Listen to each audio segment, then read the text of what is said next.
حدیث نمبر 2255۔ حضرت ابو ہریرہ رضی اللہ عنہ نبی اکرم صلی اللہ علیہ وسلم سے روایت کرتے ہیں، آپ نے فرمایا، خرچ کرنے والے اور صدقہ دینے والے کی مثال اس شخص کی طرح ہے جس نے چھاتی سے گلے تک 2 زرہیں یا 2 کرتے پہن رکھے ہوں، تو جب وہ خرچ کرنے والا یا صدقہ دینے والا صدقہ دینے کا ارادہ کرتا ہے تو وہ ذرہ کشادہ ہو کر اس کے پورے جسم پر پھیل جاتی ہے، اور جب بخیل خرچ کرنے کا ارادہ کرتا ہے تو وہ ذرہ تنگ ہو جاتی ہے اور ہلکا اپنی جگہ پکڑ لیتا ہے، حتیٰ کہ اس کے پروں کو چھپا لیتا ہے اور اس کے نشانات کو مٹا دیتا ہے۔ حضرت ابو ہریرہ رضی اللہ عنہ فرماتے ہیں، وہ اسے کشادہ کرنا چاہتا ہے لیکن وہ کشادہ نہیں ہوتا۔ حدیث نمبر 2256۔ حضرت ابو ہریرہ رضی اللہ عنہ سے مروی ہے، فرماتے ہیں، رسول اکرم صلی اللہ علیہ وسلم نے بخیل اور خرچ کرنے والے کی مثال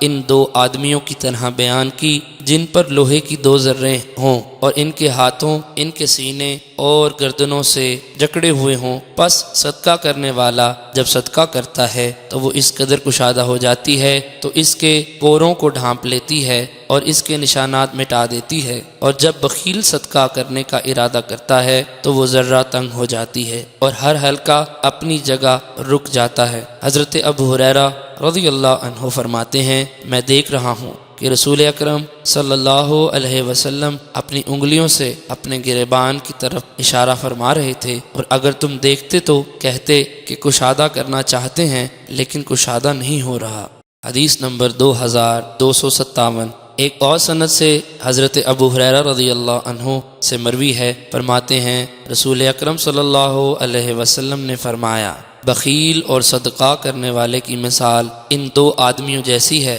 جن پر لوہے کی 2 ذریں ہوں، جب صدقہ کرنے والا صدقہ کرنے کا ارادہ کرتا ہے تو وہ اس پر کشادہ ہو جاتی ہے، حتیٰ کہ اس کے نشان مٹا دیتی ہے، اور جب بخیل صدقہ کرنا چاہتا ہے تو وہ تنگ ہو جاتی ہے اور اس کے ہاتھ اس کی گردن سے مل جاتے ہیں اور ہر حلقہ دوسرے حلقے میں گھس جاتا ہے۔ فرماتے ہیں، میں نے رسول اکرم صلی اللہ علیہ وسلم سے سنا، آپ نے فرمایا، وہ اس کو کشادہ کرنے کی کوشش کرتا ہے لیکن اس کی طاقت نہیں رکھتا۔